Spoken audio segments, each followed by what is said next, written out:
Oh, well, hello. Oh, this is my enchilada style burrito. I'm gonna go ahead and uh, preheat my oven to about 275 degrees. A lot of times, and the whole reason for a lot of Mexican food, and well, Italian food too, is it's what's left over. And since I had enchiladas the other night, I have like a half a can of sauce still left. And that won't last in the refrigerator very long. And I haven't thought about freezing it because I really like it. So I'm just going to turn around and make an enchilada style burrito out of it. So I'm just going to throw this in the oven while it's preheating so it could get all warmed up for me. And I'm going to go ahead and warm up my beans ahead of time. It saves time on baking and you don't want to scorch your cheese. Okay, while I'm heating up the tortilla, I went ahead and threw some of my refried beans in here because I'd like to warm it up so that it doesn't it will take forever when I put it in the oven for everything to be the same temperature and not scorch my cheese. So I've already cut up my onions and peppers. I try to dice them really fine, and I'm just going to put them in here so they can commingle together, and we'll have a little bit more time for the flavor to permeate so that my filling will be pretty much all heated up. I'm not putting any meat in this one. I'm not a big meat eater. Maybe twice a year or so, or I crave I crave those Big Macs all the time, but who knows if those are really beef. I never do, but I love them. So I'm just going to let this, I cook it slow so it's not going to scorch, because you know refried beans will scorch so easily. And no, I shouldn't be using a fork. I really shouldn't be using a fork. Okay, while I'm warming up my beans, I'm going to go ahead and lay my little foundation. Now, I just pour a little bit of oil in here so it doesn't stick.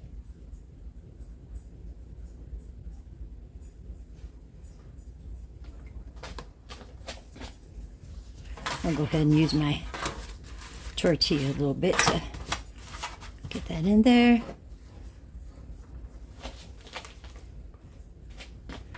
Lay me down a nice healthy row of cheese. This is extra sharp. I always like the extra sharp when it comes to making enchiladas or anything enchilada related. It's a real zing of a taste. It's kind of sour, but yeah, that's quite a bit of cheese in there, isn't it? I'm thinking maybe, I'm hoping it's not too much. I need my calcium. Okay. I'm going to put some Taco Bell sauce in there. Because when I was a kid, my mom would take me to Taco Bell and she'd get what's called an enchilada. And it was like an enchilada style burrito. And of course, the sauce was Taco Bell sauce, so I like to incorporate that in there. I've almost used the whole bottle, so I really have enjoyed this. This is a wonderful product. We're almost there. I use my fork anyway. Why should I dirty another utensil? I ask myself these questions. Oh no. Well, this is the hard part when your tortilla is ready and your beans are not. So it's going to look a little crinkly. So what I'm going to do is shove it in the oven real fast again to warm it up a little bit so that my shell will be more pliable again. Yeah, I don't know how soft it's going to be, but that's okay. I should have timed it a little different. But I was going to tell you, this is all leftovers for me. Because I'm even using the leftover last of my salsa.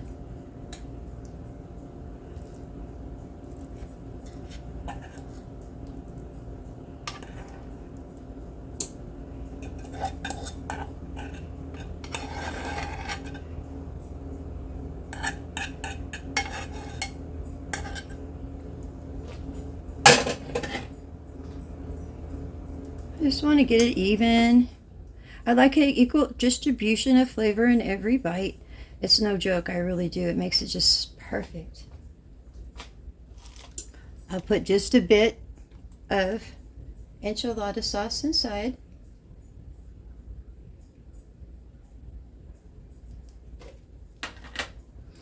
And pretty much the last of my salsa. That's a very sad sight to me. That's okay. I can make some out of diced tomatoes I have. I won't be too upset. Okay.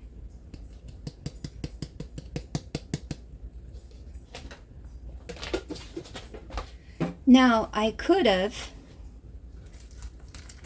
because it's hot, you know, in the summertime, instead of heating the house up, I could have heated my beans in the microwave.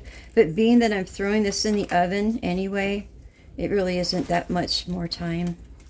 But you could throw the beans in the microwave. I just did it on the stove because it was easier. So let's get, ooh.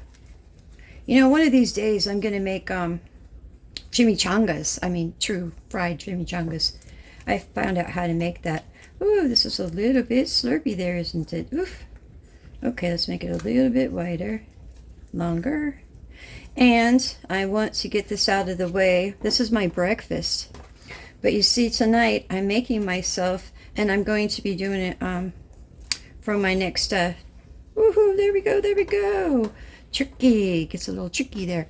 Anyway, it's a holiday for me, and I don't have other plans. And so, you know, I got myself this marinated pork tenderloin. Never had it before. And I got the potatoes and everything. It's like, I don't know, done in however long it takes you to actually cook it, because all the prep is already done. So I want to get this out of the way this morning. And yes, it's really early, so that I have room for my dinner tonight. Because I'm even going to throw in, you know, some of those Rhodes frozen bread dough rolls.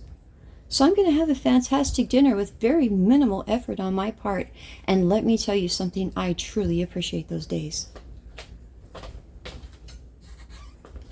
So let's finish it off so we can get going. So I just put a light coating over the top.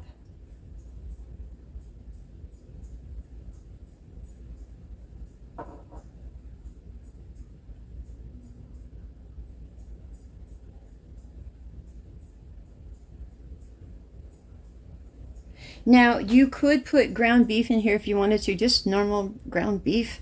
That's what they do at the Tex-Mex restaurants I've been to. But I don't particularly care for that too much. This is perfect for me. But you can add any meat you want to. The recipe doesn't change. Oh, a little bit more cheese.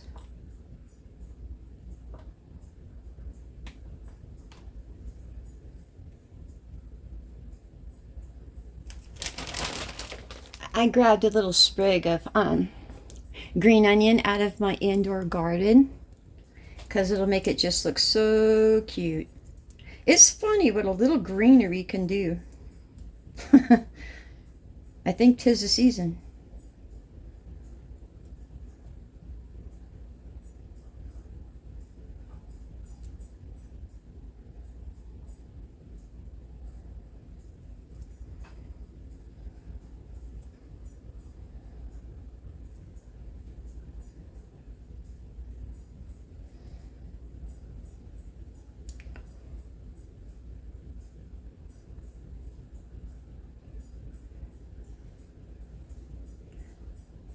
I got an A-type personality. Anyway, we're going to throw this in the oven at 275, and we're going to check it in about 25 minutes. Okay, well, there you have it. I'm going to go ahead and plate it. Now, I like to put a little dollop of sour cream on top. And let's hope it didn't stick.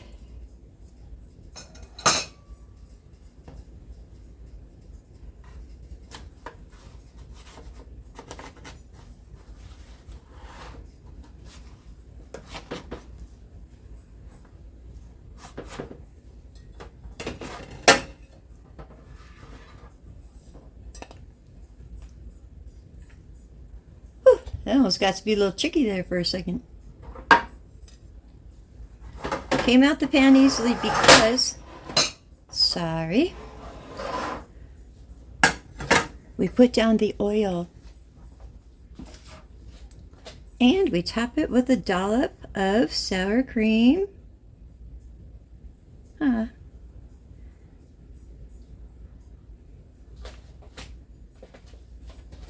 Do you want to be a part of the unveil? All right then.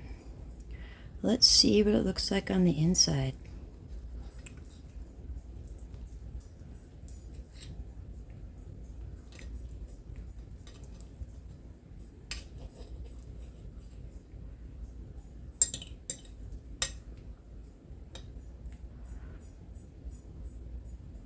Well, does that really show you anything?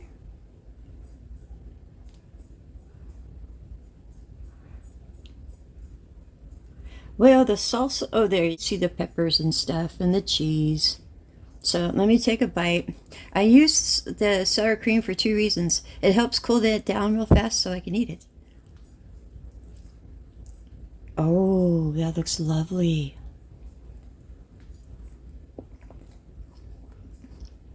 Mmm.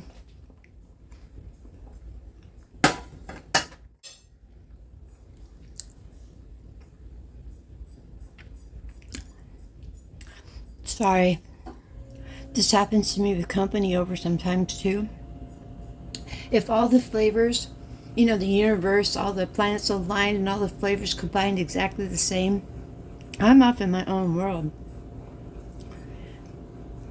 Sorry. My brother's asked if he should leave the room and give me a moment with my food. When it's this good, I would say, yeah, a person could be quiet for a couple of minutes. Oh, yeah, look at that cheese. Oh, yeah. So this is definitely a enchilada cheese burrito, it feels like. Ooh, ooh, come here. Oh, that's juicy. Yep. This is my breakfast. Let me show you something real fast. I'm gonna cook this. It's a holiday for me, and I want something special. It's a lot of meat, I know. But I could freeze it when I'm done. And that's what I'll be doing on my next video. The whole thing, prep time, should only be placing things in pans and heating them up. Because I got some, well, it's a microwave kind of a red potato. You microwave it in the bag and it comes out just fine. I'm going to use my Rhodes rolls. So we should have a really deluxe dinner tonight, and it'll seem like somebody else actually made it. I'll still eat it, I'm sure. You guys have yourselves a lovely day, and I will as well. I'll talk to you later. Bye.